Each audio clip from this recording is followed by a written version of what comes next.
Wednesday.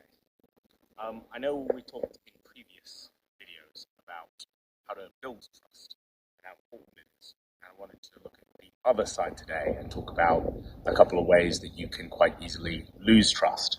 And the problem with trust, unfortunately, is it takes a while to build and it's very easy to lose. And if you lose it, very difficult to get back.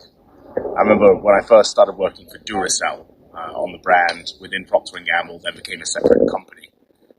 I was one of two what they call market strategy and planners, and the other was a really nice young lady.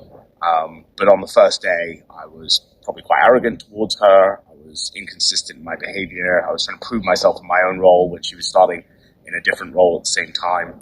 I think as a result, I was quite overbearing, inconsistent. It meant that we didn't have trust from the beginning. We were never able to reestablish it. So we had kind of a standoffish working relationship, and I would have been able to accomplish a lot more in that role if I had her trust and support, which I lost from day one. So I wanted to touch on a couple of ways that you can lose trust quite quickly that are worth avoiding, and we'll do the other couple later in the week. So two that I've particularly struggled with, and this was one that was an issue here at Duracell. Like, I didn't address the issues that I had with her straight away. Simply put, I was passive-aggressive. Being passive-aggressive, while it is easy, is a terrible route for building trust. To give you an example, like if you go on a date with someone who you don't think there's a future with, or if you go see a business pitch and you don't think you're going to be an investor, it is so easy to just ignore it and hope it goes away. Never text. Classic ghosting, which Britain is so famous for, or not give that investment any feedback and just say, right, well, not for me, they don't need to know, easier not to address it.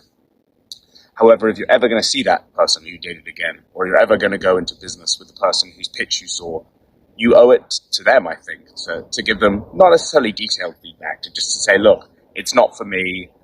Didn't feel we were compatible, didn't feel like it was an investment for me. If you want one or two reasons, but to proactively address it makes a big difference. And similarly in all your relationships, if you're feeling something strongly, but it's bubbling under the surface, the most successful people have some conflict in their lives and are willing to say, look, this is something that needs to change. This is how I'm feeling, and I just want to address it. I want you to know, just so we can look at ways that we can brainstorm things together. So number one way to not destroy trust, don't be passive-aggressive. If you're feeling there's conflict coming up, address it early rather than waiting. If you feel like you're just letting something slide, address it and be proactive. People will really appreciate it. And I've gotten, personally, since I've started doing that more often, I've gotten nothing but good feedback on it and nothing but relationships that could potentially develop into trust in the future. Number two way to not develop trust is to be consistent. Did you know that people actually prefer people who are consistently rude and mean to people who are sometimes rude and mean? As crazy as that sounds, consistency is very important to us as human beings, and if you are sometimes mean and you're unpredictable, it's more difficult to handle, rather than someone who's just constantly horrendous, but at least you know what you're getting.